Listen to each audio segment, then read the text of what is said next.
అలాంటిది ఈరోజు ఈ ప్రభుత్వం కూడా నేను చాలా స్పష్టంగా మీ అందరికి చెప్తున్నా, లాంగ్వేజ్ అనేది ద్వేషించడానికి కాదు. మనం ఇక్కడ మాతృభాష తెలుగు, హిందీ జాతీయ భాష, ఇంటర్నేషనల్ లాంగ్వేజ్ ఇంగ్లీష్. మన వాళ్ళు ఈ రోజు వేరే దేశాలకు పోతున్నారు, జపాన్కి పోతున్నారు, జర్మనీకి వెళ్తున్నారు, లేదంటే ఇంకా కొన్ని దేశాలకు వెళ్తున్నారు. అవసరమైతే ఆ లాంగ్వేజ్ కూడా ఇక్కడ పెట్టి నేర్చుకుంటే అక్కడ పోయినప్పుడు చాలా ఈజీ అవుతుంది. లైవ్లీహుడ్ కి ఎన్ని లాంగ్వేజ్ కావాలని నేర్చుకుంటాం, మాతృభాషను మరిచిపోం. జాతీయ భాష నేర్చుకుంటే నేను హిందీ కూడా ఢిల్లీకి పోయినప్పుడు ఫ్లూయెంట్ గా వేరే వాళ్ళతో కూడా మాట్లాడే పరిస్థితి వస్తుంది. కాబట్టి మీరు అందరూ గుర్తుపెట్టుకోవాలి. Right, as per my knowledge no national language, no international language.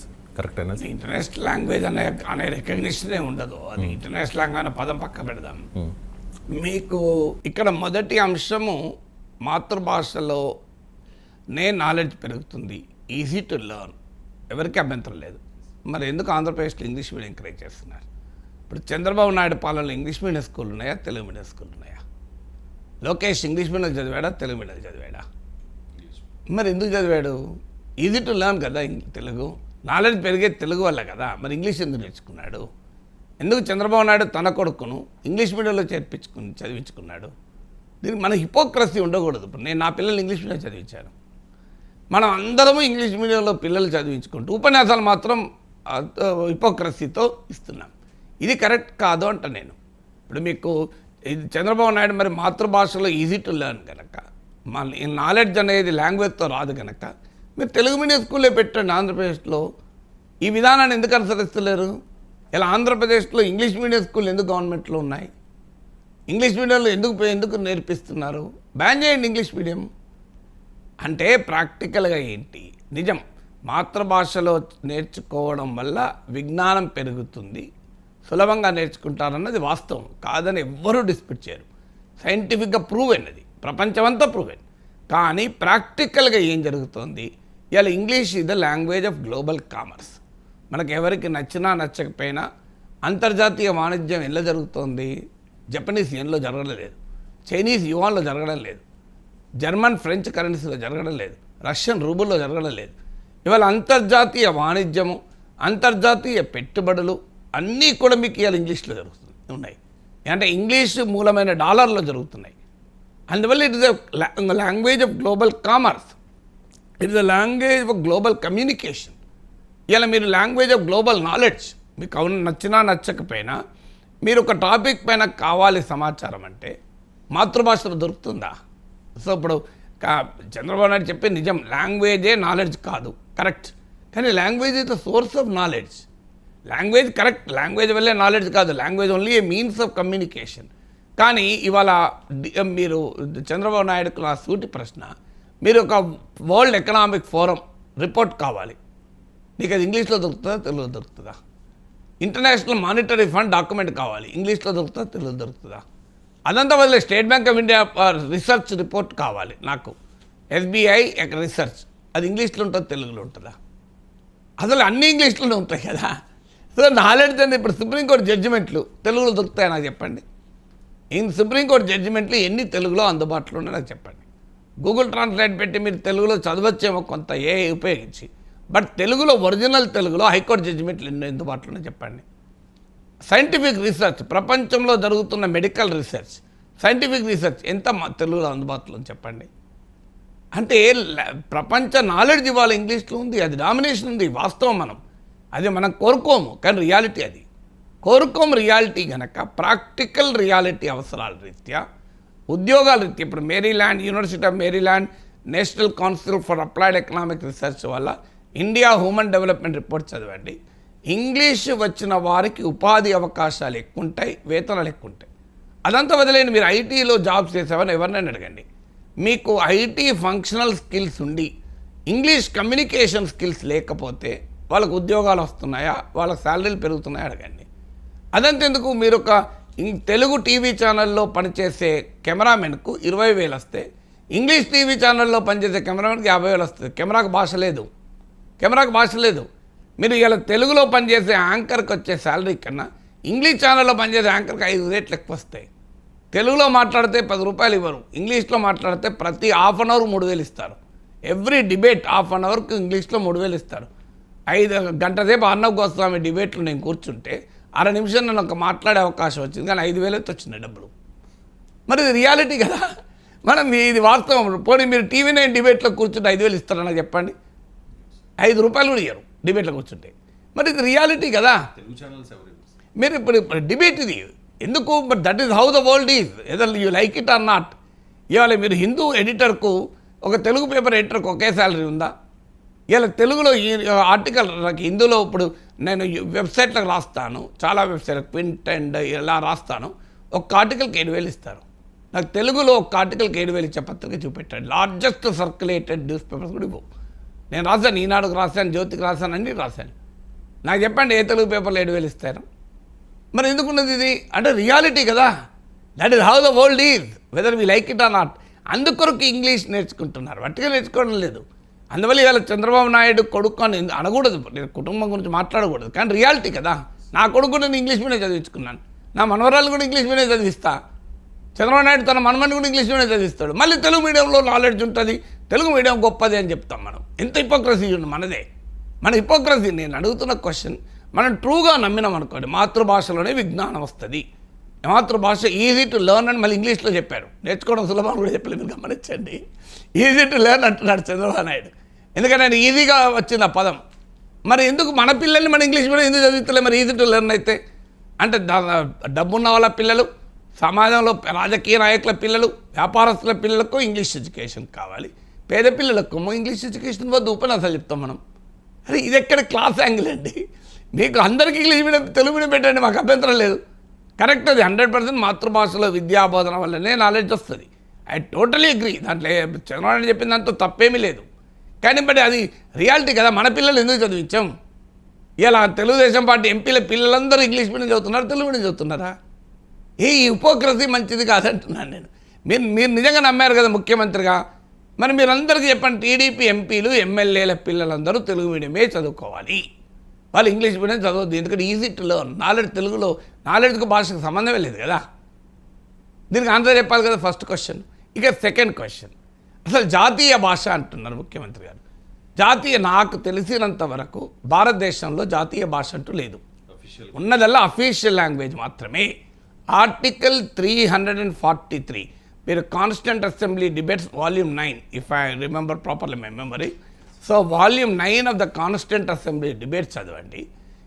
ఈ ప్రశ్న 1940 కాన్స్టిట్యూషన్ రాసే సమయంలోనే వచ్చింది. సో కాన్స్టిట్యూషన్ రాసే సమయంలో 2 రకాల ఒక ప్రశ్న ముందలొచ్చింది.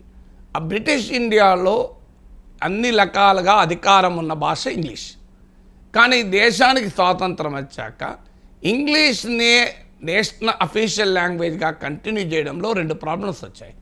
ఒకటి, బ్రిటిష్ వలసవాదానికి వ్యతిరేకంగా పోరాడి స్వాతంత్రం తెచ్చుకున్న తర్వాత ఒక బ్రిటిష్ ఫారిన్ లాంగ్వేజ్ను అడాప్ట్ చేసుకోవడం సాధ్యమయ్యే పనే కాదు ఆ రోజున్న నేషనల్ ఎమోషన్స్ రీత్యా. 2, ఆ రోజు లిటరసీ ఇండిపెండెన్స్ వచ్చినప్పుడు I think around 7 to 8% literacy, అక్షరాస్యత 8% ఉన్న దేశంలో ఇంగ్లీష్ వచ్చిన వాళ్ళు ఎంతమంది ఉంటారు? నెగ్లిజిబుల్. అందువల్ల ఇంగ్లీష్ అనేది ఉండదు, అవకాశం లేదు. ఓకే, ఇంగ్లీష్ మాత్రమే అధికార భాషగా బ్రిటిష్ పాలనలో ఉన్నట్లు ఉండదు. నెక్స్ట్ ఏమొచ్చింది, ఏం చేయాలన్నప్పుడు కాన్స్టిట్యూంట్ అసెంబ్లీ నిట్టనిలున చీలిపోయింది. ఒక వర్గము హిందీ రాష్ట్రాల నుంచి వచ్చినటువంటి రాజ్యాంగ నిర్ణాయక సభ ప్రతినిధులు, constituent assembly members Hindi states నుంచి వచ్చిన వాళ్ళము భారతదేశం ఐక్యంగా ఉండాలి, హిందీ అనేదే జాతీయ భాషగా ఏకైక అధికార భాషగా ఉండాలి, హిందీ దేవనాగరి లిపిలో రాయబడిన హిందీయే భారతదేశంలో ప్రజలందరూ అనుసరించాలి అని గోవిందాస్ ఇట్లాంటి వాళ్ళు వాదించారు. దీనికి నాన్ హిందీ స్టేట్ నుంచి తీవ్రమైన వ్యతిరేకత వచ్చింది. ఎందుకంటే హిందీ దేవనాగరి లిపి వేరు, ద్రవిడియన్ లిపి వేరు. ఇలా మీరు హిందీ భాష స్క్రిప్ట్ చూడండి, మన తెలుగు, తమిళ, మలయాళ, కన్నడ స్క్రిప్ట్ కంప్లీట్లీ తేడా ఉంటుంది ద్రవిడియన్ లాంగ్వేజ్ లిపి. ఈ 2 లాంగ్వేజ్ అంటే హిందీ అండ్ దేవనాగరి స్క్రిప్ట్లో రాసే భాషల లింగ్విస్టిక్ ఫ్యామిలీ వేరు, ద్రవిడియన్ లాంగ్వేజెస్ యొక్క లింగ్విస్టిక్ ఫ్యామిలీయే వేరు. ఈ 2 భాషలకు పోలిక లేదు. సో అందువల్ల ఈ లింగ్విస్టిక్ ఫ్యామిలీస్లో తేడా ఉంది కనుక మీరు హిందీని మాత్రమే అధికారిక భాష చేస్తే అది భారతదేశంలో నయావలసవాదానికి కారణమవుతుంది, నియో కొలోనలిజానికి కారణమవుతుంది. అంటే హిందీయేతర భాషల ప్రజలు హిందీ భాష మాట్లాడే ప్రజల చేతిలో పాలితులుగా మారిపోతారు. ఇది వలసవాదానికి దారితీస్తుంది అని సౌత్ ఇండియా నుంచి, నాన్ హిందీ స్టేట్స్ నుంచి తీవ్రమైన వ్యతిరేకత కాన్స్టిట్యూంట్ అసెంబ్లీ డిబేట్స్లో వచ్చింది. సో మౌలానా అబుల్ కలాం ఆజాద్ భారత ప్రభుత్వంలో తొలి ఎడ్యుకేషన్ మినిస్టర్ జవహర్లాల్ నెహ్రూ ఆయన ఒక్క మాట అన్నాడు, ఒక భాష నేషనల్ లాంగ్వేజ్ కావాలంటే it should be written and spoken in every part of the country. జాతీయ భాష అంటే దేశంలోని ప్రతి ప్రాంతంలోనూ రాయగలగాలి, మాట్లాడగలగాలి. అప్పుడు మాత్రమే అది భారతీయ భాష అవుతుంది, అది జాతీయ భాష అవుతుంది అని మౌలానా అబుల్ కలాం ఆజాద్ అన్నాడు.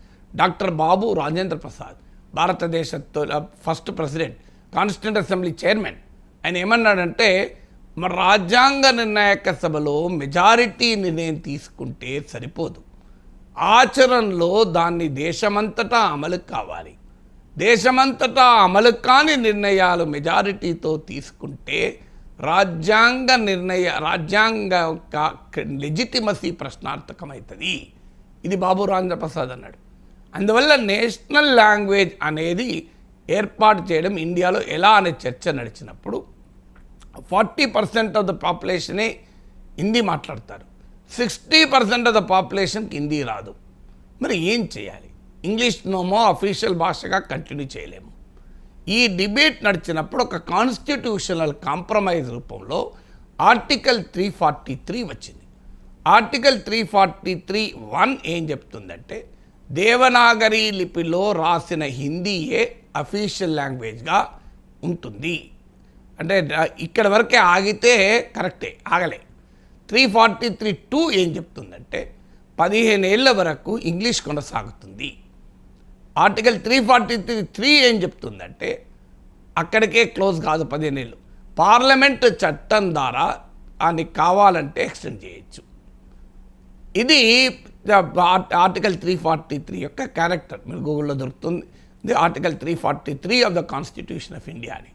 అంటే ఆర్టికల్ 343(1) ప్రకారం దేవనాగరి లిపిలో రాసిన హిందీ అఫీషియల్ లాంగ్వేజ్. కానీ ఆర్టికల్ 343లో అదొక్కటే లేదు. ఆర్టికల్ 343(2) ప్రకారం 15 ఇయర్స్ వరకు ఇంగ్లీష్ కొనసాగుతుంది. ఆర్టికల్ 343(3) వరకు ప్రకారం పార్లమెంట్ చట్టం ద్వారా దాన్ని ఎక్స్టెండ్ చేయొచ్చు.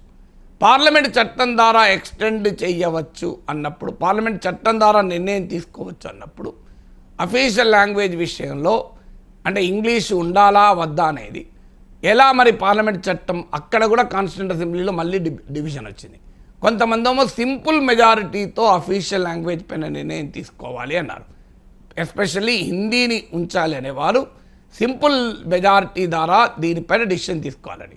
ఎందుకంటే వారి ఉద్దేశం ఏంటంటే హిందీ భాష మాట్లాడే వాళ్ళు 40% ఉంటారు కనుక ఎంపీలు వాళ్ళే ఎక్కువ మంది ఉంటారు. జనాభాలో 40% మాత్రమే కాదు, పార్లమెంట్ సభ్యులు వాళ్ళే ఎక్కువ. హిందీ దేవనాగరి లిపి ఉన్న వాళ్ళే ఎక్కువ కనుక హిందీ వాళ్ళు ఏమన్నా సింపుల్ మెజారిటీతో అంటే 15 ఏళ్ల తర్వాత హిందీ ఒక్కటే అఫీషియల్ లాంగ్వేజ్ చేద్దామన్న ఆలోచనతో హిందీని సమర్థించేవారు కాన్స్టిట్యూంట్ అసెంబ్లీలో ఏమన్నారు, సింపుల్ మెజారిటీతో అఫీషియల్ లాంగ్వేజ్ డిసైడ్ చేయాలంటే మళ్ళీ దానికి వ్యతిరేకత వచ్చి కన్సెన్సస్తో చేయాలి, అంటే అందరూ ఏకీభవిస్తేనే ఈ అరేంజ్మెంట్ మారుతుంది అని మళ్ళీ చర్చ జరిగితే ఆఖరికి 2/3గా దాన్ని డిసైడ్ చేశారు. అంటే ఆర్టికల్ 343ని మార్చాలి అంటే 3/2 మెజారిటీ ఉండాలి. సో 1965లో 15 ఏళ్ళ పీరియడ్ అయిపోయింది. ఆర్టికల్ 343(2) ప్రకారం మళ్ళీ పార్లమెంట్ చట్టం చేస్తే ఆర్టికల్ 343(3) ప్రకారం చట్టం చేయాలి. నేను ఆర్టికల్ 343(2) 15 ఏళ్ళ పీరియడే ఇచ్చింది. అప్పుడు ఆర్టికల్ 343(3) ప్రకారం పార్లమెంట్ ముందుకు వస్తే 1965 కన్నా ముందు ఒక అఫీషియల్ లాంగ్వేజ్ కమిషన్ వేశారు, కేర్ కమిషన్ అని. ఆ కమిషన్లో మెజారిటీ సభ్యులు ఇక ఎక్స్టెండ్ చేయకూడదు, ఇంగ్లీష్ను హిందీ మాత్రమే ఉండాలి. ఆఖరికి ఇండియన్ అడ్మినిస్ట్రేటివ్ సర్వీస్ IAS ఉద్యోగాలు కూడా హిందీలోనే ఉండాలి ఎగ్జామ్. అది వాళ్ళు ఉండుంటే ఎంత ఘోరంగా ఉండేది మీరు ఒక్కసారి ఆలోచించండి. హిందీ మాత్రమే సివిల్ సర్వీస్ ఎగ్జామ్ ఉండాలి, సెంట్రల్ ఎగ్జామ్స్ అన్నీ హిందీలో మాత్రమే ఉండాలి అని మెజార్టీ సభ్యులు అన్నారు. దాంతో తమిళనాడులో యూనివర్సిటీస్ బగ్గుమన్నాయి. ఇది అన్యాయం మాకు అంటే హిందీ మాత్రమే వచ్చిన వారు, హిందీలో పరీక్ష రాసి ఐఏఎస్ అయిన వాళ్ళు వచ్చి తమిళనాడులో పాలిస్తారు, తెలంగాణలో పాలిస్తారు, ఆంధ్రప్రదేశ్లో పాలిస్తారు. ఇవాళ మన వాళ్ళు చూడండి, తెలుగు వాళ్ళు కూడా ఉత్తరప్రదేశ్లో ఐఏఎస్లు ఉన్నారు. లేకపోతే ఏమయ్యేది, ఈ విధానమే కనుక 65లో అమల్లోకి వస్తే తమిళ బిడ్డలు 66